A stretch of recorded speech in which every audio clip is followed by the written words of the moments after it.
yo creo que quiero insistir en eso, porque las tareas estas de salida del extractivismo son siempre tareas que tienen que hacer las comunidades locales, las propias personas de cada departamento, de cada región de Perú, de cada país, y así sucesivamente en América del Sur.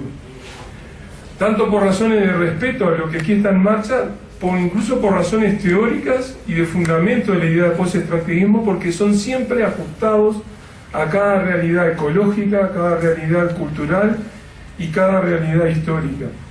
Entonces, sobre todo mi tarea es presentar algunos comentarios de qué pasa en la región, qué cosas se ha avanzado en la región, en qué cosas tenemos problemas, para dialogar con ustedes y que puedan servir como luces amarillas, luces verdes, ejemplos a tener en cuenta. El primer punto que quiero comentar es que es post-extractivismo, que surge a partir de una entrevista que me hicieron hoy en un canal de televisión aquí en Cajamarca. Entonces, el periodista, que fue muy ameno, él comenzó la entrevista pensando que post-extractivismo era lo que venía después de que se hizo toda la minería posible y se agotaron todos los recursos minerales. No es eso. No. Las salidas al post-extractivismo son cómo salir ahora, hoy y aquí, de la dependencia de economías locales y regionales de una estrategia extractivista. Es como salir ya, ahora, por varias razones. En primer lugar, precisar qué quiere decir extractivismo para poder entender qué es post-extractivismo. Y esta distinción no es un asunto menor, sino que es crucial, porque muchas veces se presentan los modelos post-extractivistas y las respuestas de quienes se oponen a esto, una de las primeras respuestas es: usted es un antiminero. Y aparece el rótulo antiminero. Minería y extractivismo son dos cosas muy distintas. Extractivismo minero es un tipo de explotación de grandes volúmenes, enormes volúmenes, de enorme ocupación territorial, salidas masivas de recursos y que se dirigen hacia la globalización, hacia los mercados externos. Por lo tanto, puede haber un escenario post-extractivista, sin extractivismo, y puede haber actividades mineras compatibles con el ambiente y ajustadas a las necesidades de nuestro país y de los países vecinos. Y los escenarios de transiciones post-extractivistas aceptan eso. En cambio, estos escenarios son una crítica, una reacción al extractivismo que vemos hoy, que es un extractivismo depredador. Alrededor del extractivismo no solo aparece el sector minero, sino que cumple la misma definición de extracción masiva de recursos con altos impactos sociales, ambientales y territoriales, y que son exportados, cumple esa misma definición el sector petrolero, los monocultivos de exportación y así sucesivamente varios sectores.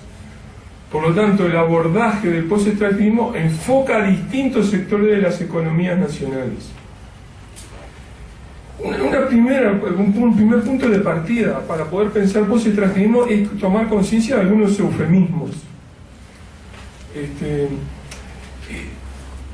Buena parte de la mega explotación minera, sobre todo la mega minería a cielo abierto, son verdaderas amputaciones ecológicas.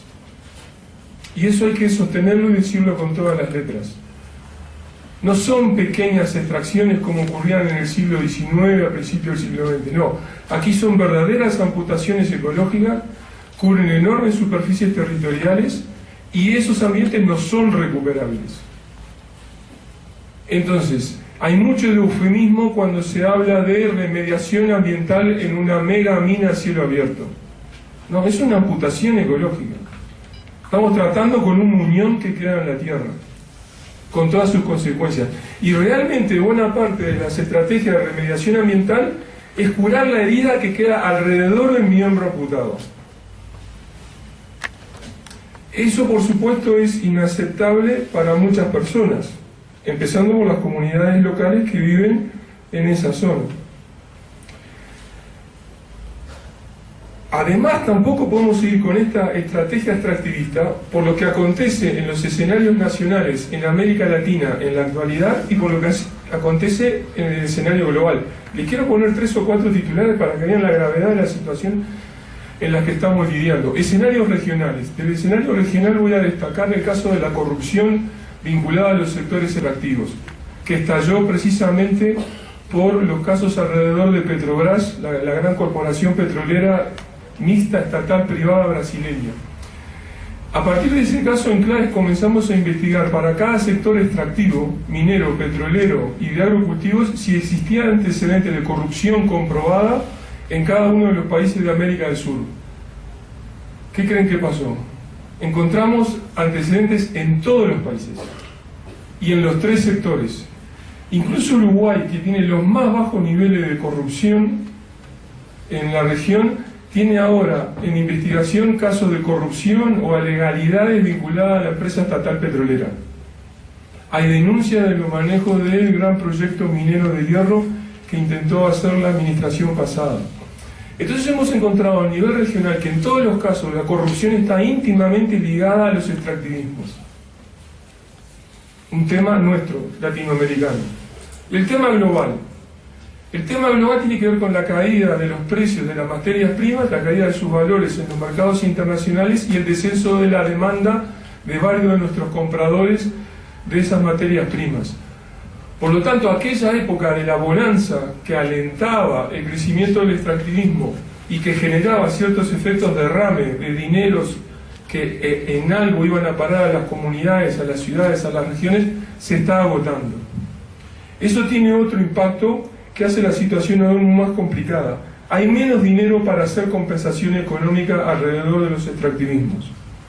La estrategia que han hecho algunos gobiernos, especialmente los gobiernos progresistas, de apelar a la compensación económica, yo te contamino, pero te pago, te doy directamente una compensación, ahora tiene un margen mucho menor porque hay una caída de rentabilidad de varios de estos emprendimientos.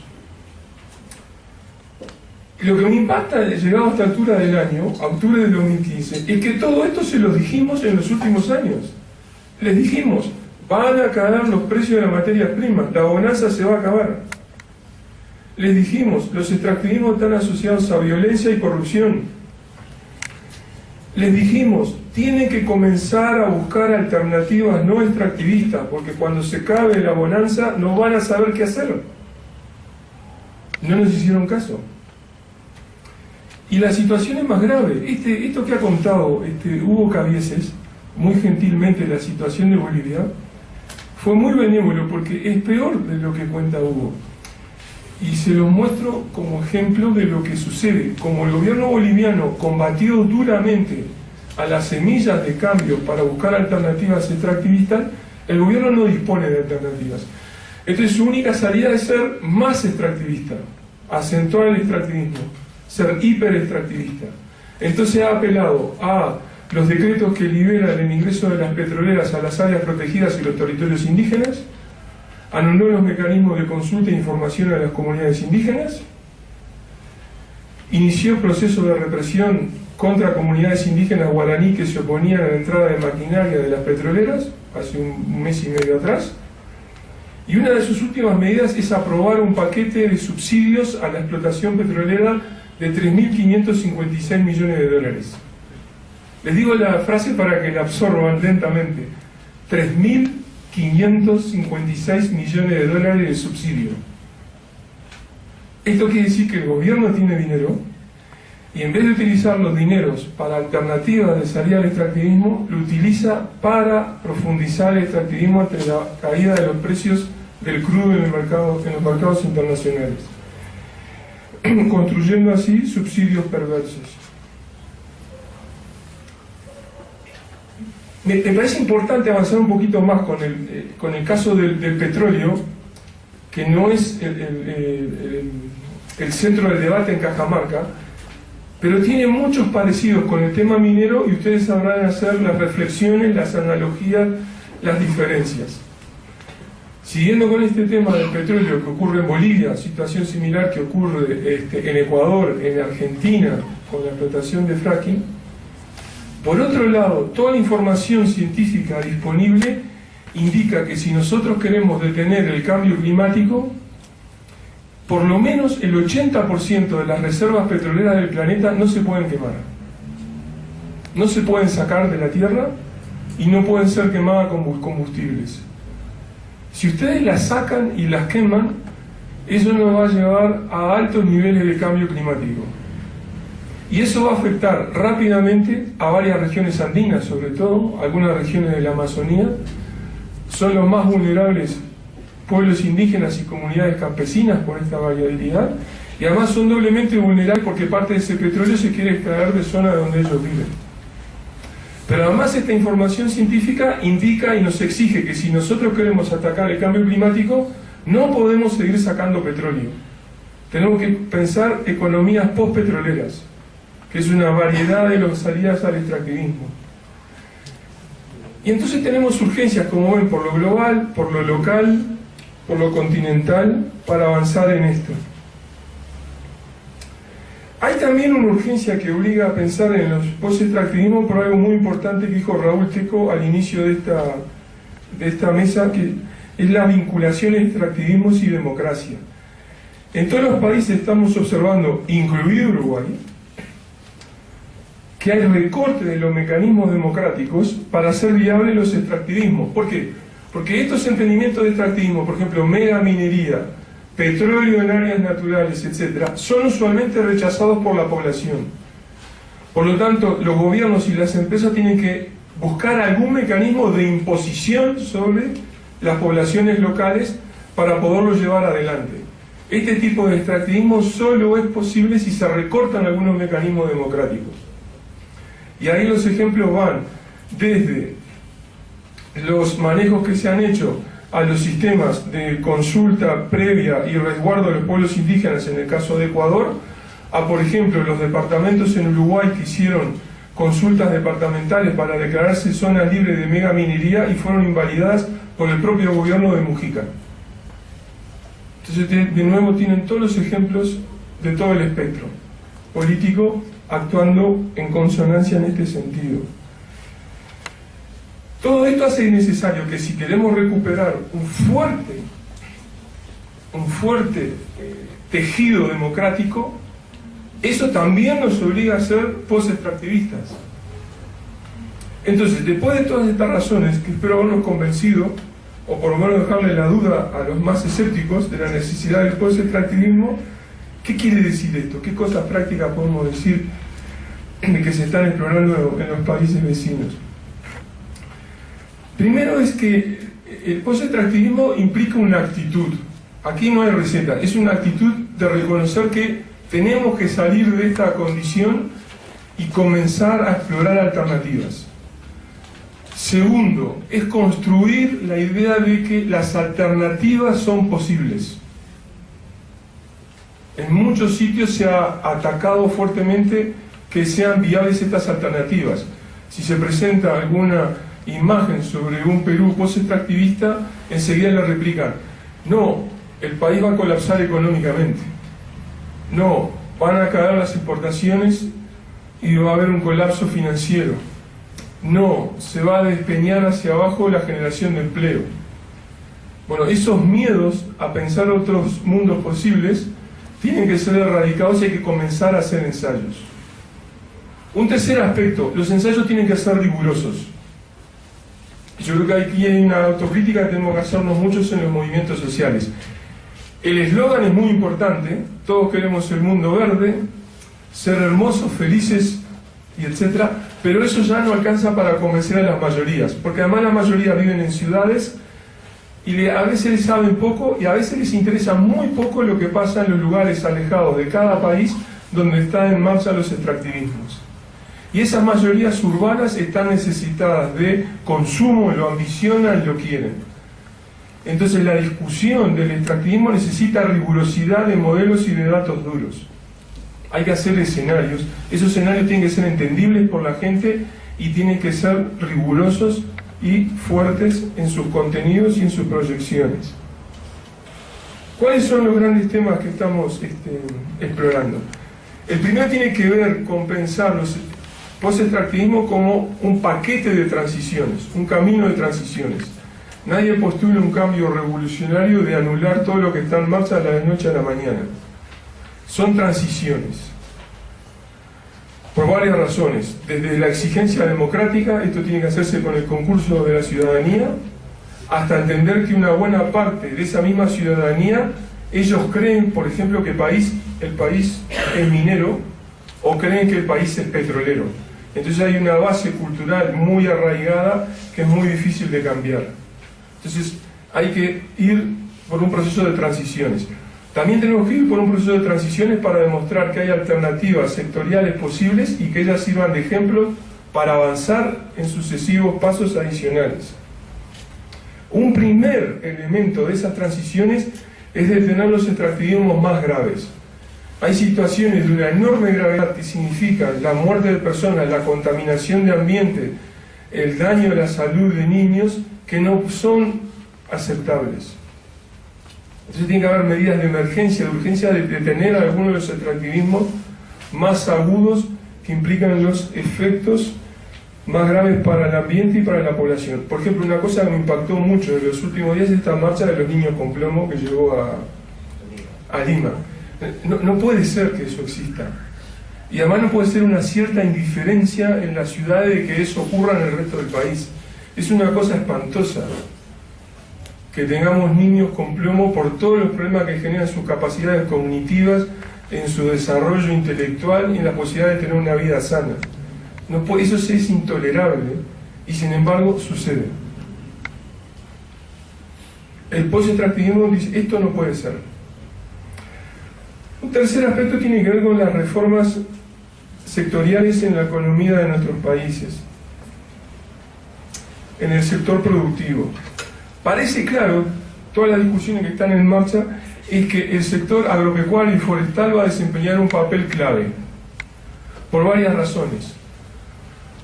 Primero, porque tenemos ahora conocimientos, saberes, tantos conocimientos y saberes que vienen de atrás, que vienen del saber ancestral andino, como conocimientos nuevos de la aplicación de estrategias orgánicas, agroecológicas, de bajo impacto, etcétera, que permitirían desarrollar una agropecuaria más orgánica, menos dependiente de los hidrocarburos y de la maquinaria, que eso necesitamos por las condiciones que les mencionaba antes del cambio climático. Y tenemos varios países de la región que son muy exitosos en esos cambios. Por ejemplo, les menciono también de Uruguay al pasar, más de la mitad del área ganadera de Uruguay es orgánica, y al ser orgánica eso le asegura entradas de mercado muy específicas y de demanda constante, porque es carne orgánica y con trazabilidad. Entonces tenemos ya experiencias para ese tipo. Entonces, y además la reconversión agropecuaria permite generar comparativamente más empleo y permite atacar uno de los efectos secundarios del extractivismo, que son las distorsiones en los sectores agropecuarios, donde en varios países, por ejemplo Venezuela y Colombia, como exportan mucho extractivismo, se genera una moneda barata y por otras razones se ha deteriorado su producción de agroalimentos y la diversidad de alimentos, la canasta alimentaria nacional, se ha deteriorado, porque se han especializado en 2 o 3 rubros que intentan exportar, y se llega a la situación triste de que el país tiene que importar alimentos. Bolivia está entrando en el mismo camino. Bolivia está comenzando a importar alimentos.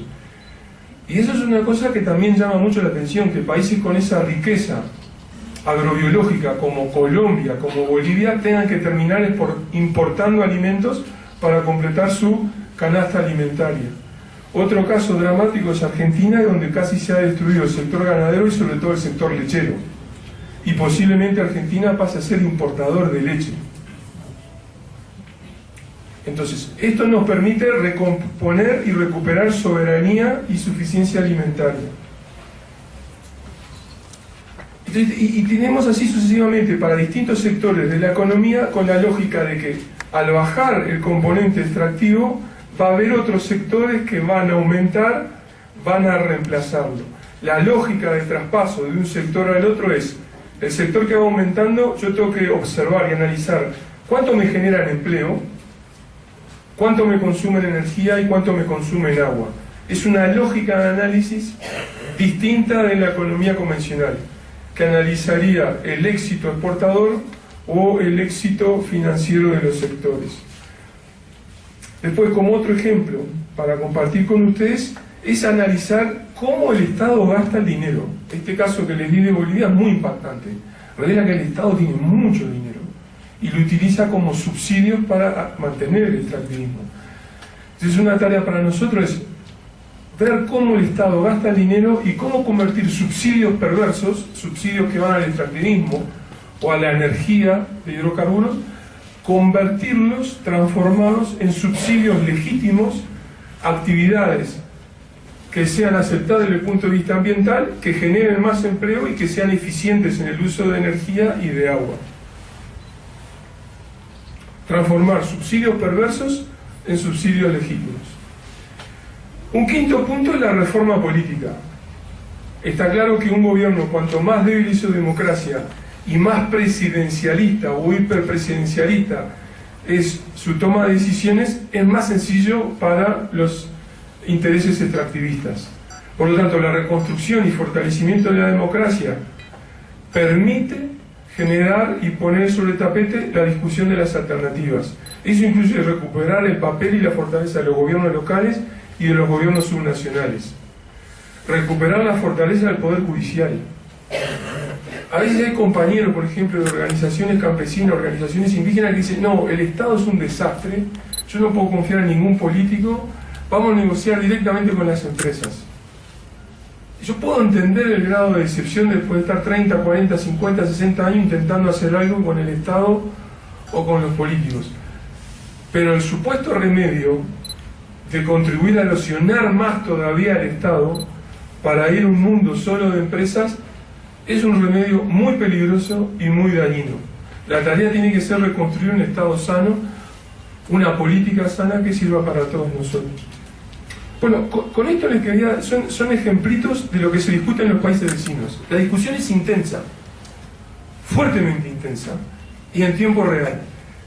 A veces es una discusión que para mis amigos peruanos es bizarra y rara, porque en parte el debate político aquí en Perú es muy peculiar, porque por ejemplo acá en el debate político a veces los sectores más conservadores dicen cosas ante la opinión pública, en los periódicos, en la televisión, que ya no dice casi ningún sector conservador en ningún lugar de América del Sur.